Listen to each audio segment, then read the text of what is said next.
Hola, ¿cómo están? Bienvenidos y bienvenidas a El Faro. En el día de hoy tenemos un programa espectacular. En primer término nos visita Gonzalo Nigli.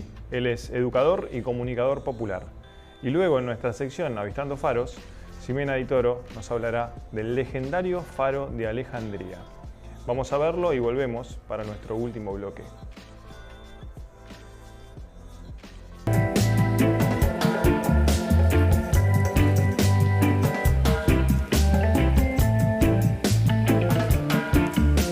Gonzalo, bienvenido a la orilla recreada en este estudio. Gracias, Daniel, por la invitación. La verdad que, bueno, un honor estar acá y compartir la palabra. Bueno, muchas gracias. Primera pregunta, ¿cómo fueron tus primeros años en la costa? Bueno, nací en 1980, quizás de una forma accidentada en Santa Teresita. Quizás no era lo que realmente quería que mis viejos sucedan, esos son de Dolores. Y bueno, por trabajo estaban acá y nací como abruptamente. Con un tiempo anticipado a la fecha y bueno, desde ese momento a la actualidad he vivido en Santa Teresita, en la costa. ¿Y con el deporte te relacionaste de alguna manera? Sí, siempre mi viejo ha jugado al fútbol toda su vida, digamos, cuando el cuerpo lo habilitó, y nosotros somos 3 hermanos y los 3 practicamos el fútbol y jugamos en el CADU casi, no sé, 25 años, en mi caso en el CADU de los 6 a los 36, pero de forma interrumpida. Y sí, fue uno de los mejores lugares que habité. Hoy casi como fue otra vida, ¿no? Ya que si no me acuerdo, no estoy siendo parte del club ahora, no estoy yendo al CADU, ni a verlo tampoco, pero como que a veces cuando veo fotos o camisetas en mi casa, como que digo, ¿cuánto tiempo pasó de todo esto? Y qué lindas alegrías he vivido en ese lugar. ¿Y de qué jugabas? Qué buena pregunta. Rústico, odiado por los rivales y amado por los compañeros y por los técnicos que he tenido. Jugaba de doble 5, de 6, de mediocampista central. Un jugador que por ahí hablaba mucho con los árbitros y que he sido muy expulsado en muchas ocasiones. No tengo el dato exacto, pero 17 quizás rojas en primera división. Pero bueno, tengo más campeonato que rojas, así que no me fue tan mal tampoco. El balance da positivo. El balance es positivo, tengo muchos partidos. También en su momento he concretado varios amigos. Hemos viajado con el CADU en varios lugares. He tenido la oportunidad de jugar como 10 años en primera con mis hermanos y, no sé, por ejemplo, el Estadio Mundialista de Mar del Plata contra Alvarado fue uno de los partidos quizás más lindos que nos tocó enfrentar. Y en esa adolescencia, cuando jugabas, ¿tenías algún tipo de atracción por la cultura, por alguna otra cosa? Sí, bueno, en un momento me compré un bajo, siempre me gustó mucho la música y realmente nunca lo utilicé, todavía lo tengo ahí en mi casa y nunca lo usé. Me gusta mucho la música y la lectura, y la música me cambió, me abrió una apertura también a las políticas neoliberales de ese entonces, del menemismo. Siempre relato ese momento adolescente de la música con un disco de Hermética que se llama Víctimas del Vaciamiento. Entiendo que en ese entonces sí nuestra generación fue vaciada y era el sueño americano o si no Disneylandia como propuesta, ¿no? La música a mí me rescató de ese concepto. Y luego la lectura, claramente Eduardo Galeano, Las venas abiertas de América Latina, que ahí lo traje el libro, sí, está acá, los libros que me gustó traer para compartir con ustedes. Y también obviamente el Che Guevara, ¿no? Su vida, sus viajes. Y eso a mí luego me invitó a viajar. Las palabras de Galeano y la biografía del Che. O sea, estabas ahí de adolescente leyendo en tu cuarto, dijiste, ¿por qué no ir a conocer?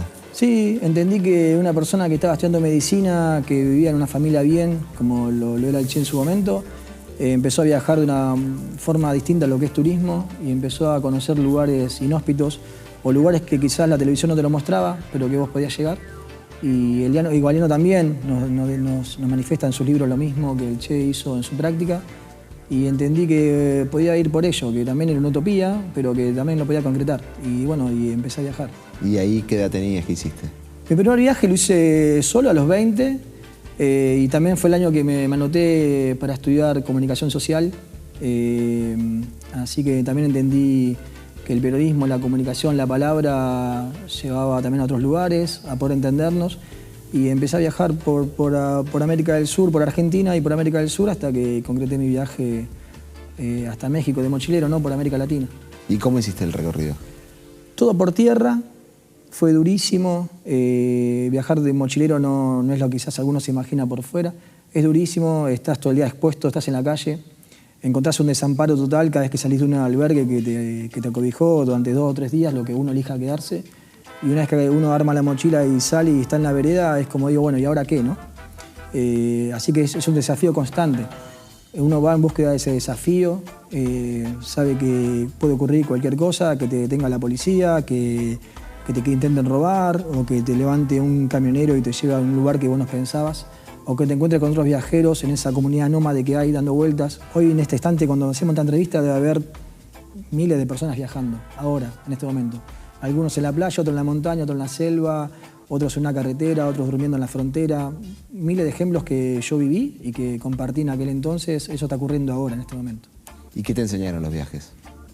Creo que es la mejor universidad que he tenido, sin despreciar lo que he aprendido académicamente, pero me enseñó sobre todo la palabra honestidad, me enseñó la empatía, que ahora está muy en uso la palabra, pero digo la empatía utilizada en un contexto real de la palabra, en decir de ponerse en el lugar del otro, ¿no? He salido a defender un montón de compañeros que por ahí, por viajeros, ¿no? Que por cuestión de habla o por cuestión de personalidad no podían defenderse en una frontera o le querían sacarle el dinero y un montón de cosas que van ocurriendo también ante el abuso de poder piramidal, que vivimos en un sistema capitalista piramidal, de abuso, de microsistemas que van condicionándonos y que siempre nos llevan a suprimir, ¿no? Los movimientos, el pensamiento y también la acción. Bueno, ante eso me ha enseñado a fortalecer mi forma de ser, mi pensamiento. Yo era muy tímido, la pasé muy mal en mi adolescencia por la timidez, casi no iba a ningún lado, a los pocos lugares que iba trataba de esconderme, y después el viaje ahí me dio la personalidad que puedo tener y enfrentar las situaciones de la manera que entiendo que tendría que defenderlas. ¿Y todos los viajes los hiciste caminando por tierra o alguna vez usaste algún medio de locomoción? Bueno, sí, he viajado en avión, a Cuba por ejemplo, ¿no? Pero cuando hice el viaje a América Latina hasta México fue todo por tierra, algunos en lancha, otro en barco, en camión con ganado, digo, en camiones de basura. Hemos viajado en ambulancia, he viajado en todo lo que uno podía transportarse, también en micro, ¿no? También he pagado un pasaje. Y en avión a Cuba creo que fue uno de los viajes más hermosos que realicé. ¿Por qué? Y porque Cuba me mostró todo esto que te acabo de decir, ¿no? Dignidad. Dignidad, es un pueblo muy digno. Me quiebro un poco pensando en Cuba y también en aquel viaje tan lindo que hice junto a mi compañera. Es un pueblo que vive bajo un bloqueo económico hace, creo que si no me equivoco, 64, 65 años, quizás me quedo corto, y en el cual claramente lo que no abunda es la riqueza económica, pero existe la riqueza humana. Y nosotros, bueno, quizás los argentinos entendemos por pobreza no tener un iPhone, digo, no tener un auto en la calle para que uno lo pueda utilizar, no tener 7 pares de zapatillas, pero la riqueza humana que tiene Cuba, la dignidad de ese pueblo por defender una forma de vivir, creo que nosotros es muy difícil comprenderla desde una perspectiva occidental. Y bueno, Cuba me lo ha enseñado. Trato siempre de viajar con este librito del Che, lo tengo muy presente. Esto es una caja que me traje de unos artesanos cubanos también en un viaje por ahí. Bueno, creo que Cuba nos albergó una familia, nos albergaron unos compañeros en una universidad también. Viajamos durante un mes como mochileros por Cuba, también se puede hacer, porque también hay mucha desinformación sobre Cuba. Y hemos viajado en tren desde Santiago hasta La Habana con haitianos, con africanos, con latinoamericanos que estudian en diferentes universidades, que Cuba está abierta al mundo, que Cuba también es humanidad, es ciencia, es educación y sobre todo Cuba es dignidad, ¿no? Y eso es lo que me ha despertado a mí poder estar ahí y disfrutar hoy en día y bueno, estremecerme un poco de la palabra, solamente sentir lo que en aquel viaje de 2015 pude lograr. ¿Y fuiste a Chile? Fui a Chile en bicicleta. Durante mucho tiempo me negué a ir a Chile. Estuve una vez en la frontera a 20 kilómetros y me bajé del auto y no quise ir. Junto a mi familia y mis hermanos tampoco, hicimos una escena y nos volvimos. Y bueno, nada, buscamos la excusa de ir a Chile y cruzarla en cordillera en bicicleta con mi hermano Marcos. Lo hicimos, tardamos varios días. Y fue un viaje excepcional por todos los lugares, porque viajar en bicicleta ya de por sí es excepcional, ¿no? No tengo forma de evitar preguntarte por qué hiciste una escena en la frontera de Chile. Y porque con Chile tengo una negación quizás histórica. Es un poco que también tenemos que romper esas estructuras, son transformaciones culturales, que uno va aprendiendo a través de los viajes también. Mi próximo viaje que tengo en mente, si todo va bien, es ir a las Islas Malvinas. Y para ir a las Islas Malvinas tengo que pasar por Chile. Así que lo tomé como una decisión totalmente abierta, mucho más de cuando era un pibito de 17 años que entendía que Chile nunca iba a pisar, ¿no? Por cuestión de limítrofes, porque políticas, por ideología, por Pinochet, digo, por un montón de razones que entendía que con Chile no, pero también en Chile estuvo Salvador Allende, así que también yo hice mi tesis de grado para recibirme de comunicador con un compañero chileno exiliado, y eso a mí me dio otro despertar también. Bueno, también ahí el socialismo ganó por las urnas. Ganó por las urnas y no por la fuerza, como ocurrió en la década del 60 y 70 en muchos lugares de Latinoamérica como Nicaragua. Pero bueno, fueron cambiando las estructuras también, y por eso también digo, un gobierno como el de Chile, como el de Salvador Allende en su momento fue tan blando hacia la dictadura militar y duró tan poco tiempo, porque también nunca utilizaron las fuerzas como para poder defenderse. ¿A México ha sido? Sí, una oportunidad. Y también culturalmente México es muy amplio, su país también es muy amplio, muchos kilómetros de distancia entre un lugar y otro, entre el Pacífico y el Caribe, entre el sur y el norte, es muy amplio. Estuve en el DF, estuve en Oaxaca, estuve en Chiapas, estuve también en el Caribe, recorrí sitios arqueológicos de los pueblos originarios, aztecas y mayas, y creo que lo que más me marcó también fue haber estado en el campamento zapatista, ¿no? En el Caracol de Agarrucha, como ellos mencionan, que son los caracoles de buen gobierno, que son campamentos de pueblos originarios que habitan esas tierras y que defienden su legado, su lengua y su cultura a través también de la educación. Y bueno, fueron las experiencias también más hermosas que me tocó vivir. ¿Y cómo llegaste ahí? Uy, fue difícil llegar. En San Cristóbal de las Casas, que es la ciudad cabecera, que está ahí en el municipio, ahí fui a una ONG, me presenté como militante social, como comunicador popular, y presenté una carta con un aval, fui con un compañero, y el aval que presentamos, que firmamos, era que nosotros nos hacíamos responsables de nuestras propias vidas, porque hacía 3 meses que había habido un atentado paramilitar y habían muerto 90 personas.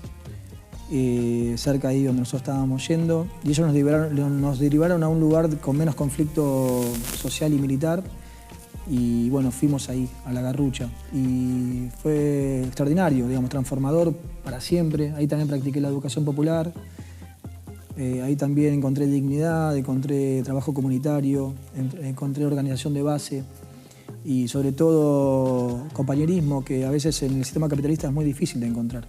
El ego en el capitalismo es muy grande. Siempre uno quiere ser mejor que el otro. Cuando los pueblos originarios nos enseñan que el nosotros es más importante que el yo. Pero bueno, nosotros estamos construidos de otro lugar y es difícil romper esas barreras. Veo que ahí está el pasaporte. ¿Vas a seguir poniéndole sellos? Sí. Bueno, como te dije, el próximo viaje es Malvinas y todo va bien. Y sí, es lo que más me gusta.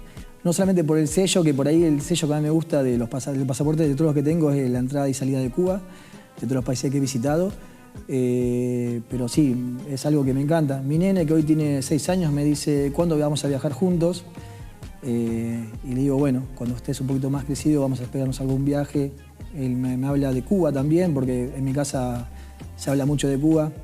Y también, él ha viajado a Uruguay, ya ha tenido la suerte de conocer Uruguay también, pero bueno, quiere ir a otros lugares, quiere ir a Perú, porque ve nuestras fotos en el Machu Picchu, o ve nuestras fotos también de las playas de Ecuador y de Brasil y algunas cosas así de la selva, entonces también él quiere viajar. Así que en secundaria siempre le decía a los estudiantes que uno de los mejores lugares que pueden destinar en tiempo y en aprendizaje son los viajes. Sí, porque para viajar necesitas tiempo, salud, ¿no? Tiempo y salud. Quizás no tanto la palabra dinero cuando viajás en mochilero. Sí, claramente tenés que tener dinero, pero no es lo más importante. Es el tiempo. A Daniel le tiraste una palabra justa. El tiempo es quizás lo más importante que tenemos que darnos. Pero en la vida, ¿no? En el transcurso de la vida dialéctica que nosotros vivimos. No es lineal la vida, sino que es dialéctica. Pero siempre avanzamos. En esa construcción dialéctica de la vida, creo que el tiempo es lo que nos determina para siempre. Ojalá sea pronto ese viaje. Bueno, dale, muchas gracias. Yo.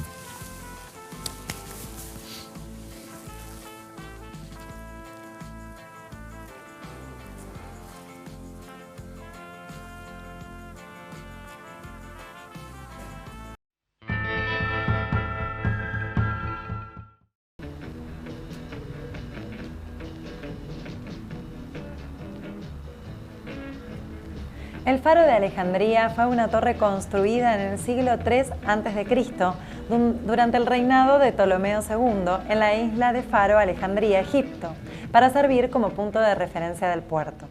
Tras el fallecimiento de Alejandro Magno, el primer monarca ptolomaico, Ptolomeo I, se declaró faraón en el 305 a.C. y financió la construcción del faro. Fue una de las estructuras más altas hechas por el hombre durante muchos siglos. El faro albergaba una hoguera nocturna en la cima que marcaba la posición de la ciudad a los navegantes. El faro de Alejandría estaba construido principalmente con bloques sólidos de piedra caliza y granito. Las fuentes varían en cuanto a la altura de la estructura, oscilando entre 103 y 118 metros sobre una base cuadrada de 30 por 30 metros. En su cúspide se encontraba un espejo que reflejaba la luz solar durante el día y durante la noche se encendía la hoguera. Según una leyenda del escritor Al-Masudi en el siglo X, durante el gobierno del califa omeya Abd al-Malik, el imperio bizantino envió a un eunuco que se convirtió al Islam y ganó la confianza del califa. Esto le permitió buscar tesoros en la base del faro y la exhaustiva búsqueda destruyó los cimientos, provocando el colapso del faro. Esto fue todo por hoy en una edición internacional de Avistando Faros y los espero en una próxima edición.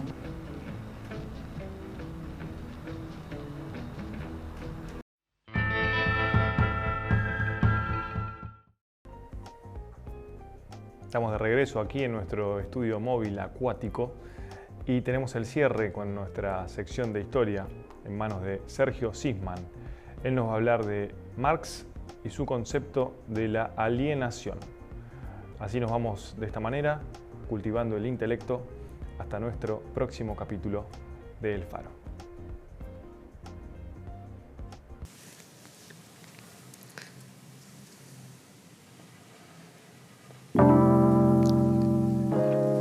Marx, quien vive en el siglo XIX europeo, expresa que el capitalismo es un modo de producción particular, un sistema de organización de la producción y de la sociedad en la cual una minoría dueña de los medios de producción, denominada burguesía capitalista, explota en términos laborales, oprime en términos sociales, es decir, domina a las mayorías a quien Marx señalará como proletarios, cuya principal característica es ser desposeídos de los medios de producción. Una fuerza de trabajo que vende a un burgués a cambio de un salario, que siempre es injusto, dice Marx, cuando desarrolla el concepto de plusvalía, que es la diferencia entre lo que el trabajador produce como valor y lo que cobra por ese trabajo.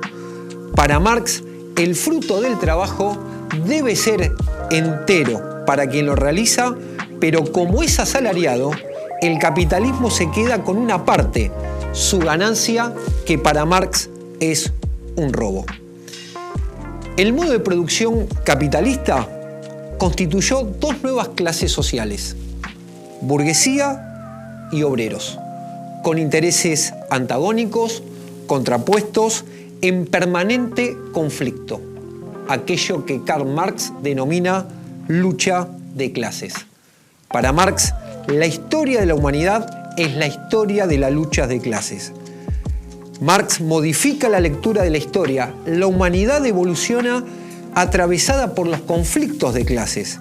Es la lucha de clases el motor de las transformaciones sociales a favor de los oprimidos. ¿Cómo hace la burguesía para dominar en este contexto de lucha de clases? Bajo dos instrumentos complementarios: donde predomina uno sobre otro según la circunstancia, el consenso y la represión. Vamos a detenernos un minuto en el consenso. ¿Qué significa para Marx? Que los dominados acepten su rol en la sociedad, que naturalicen las relaciones sociales establecidas, que no cuestionen la realidad, que no deconstruyan y piensen que puede ser de otra manera, que sientan que son libres. En los modos de producción esclavista, en la antigüedad, y feudal, en la Edad Media, era muy visible y evidente los grilletes de los esclavos, el látigo del amo, la subordinación del siervo a su señor. En cambio, en el capitalismo, las cadenas son invisibles a través de un mecanismo que Marx llama alienación. Alio es el otro. El otro, clase dominante, me constituye, me define, decide sobre mí. Para Marx, las cosas que nosotros creemos que pensamos, decimos o hacemos responden a motivaciones que no son propias, sino que son intereses de las clases dominantes. No somos nosotros los que definimos nuestros deseos, sino que estamos repitiendo, sin darnos cuenta, lo que otros necesitan que seamos. En definitiva, somos los que otros necesitan que seamos. ¿Y cómo se produce esta alienación? Marx dice, en primer lugar, nos desrealizan como persona en el ámbito del trabajo. Nos deshumanizan con tareas mecánicas, en altísimas jornadas laborales, con pésimas condiciones de míseros salarios. Y el Estado se constituye en el gran instrumento de dominación y coacción de la clase dominante. Todo el andamiaje legal y represivo en función de reproducir los intereses de la burguesía. Marxistas del siglo XX van a profundizar en la cuestión. Uno de ellos, Althusser, francés, quien vivió entre 1918 y 1990 y desarrolla los denominados aparatos ideológicos del Estado. ¿Qué son en definitiva, dirá Althusser? Instituciones que nos inoculan en las clases oprimidas la socialización, las normas, los valores, la visión del mundo, acorde a los intereses de esa clase dominante. Ejemplo, la familia, la escuela, los medios de comunicación, la religión.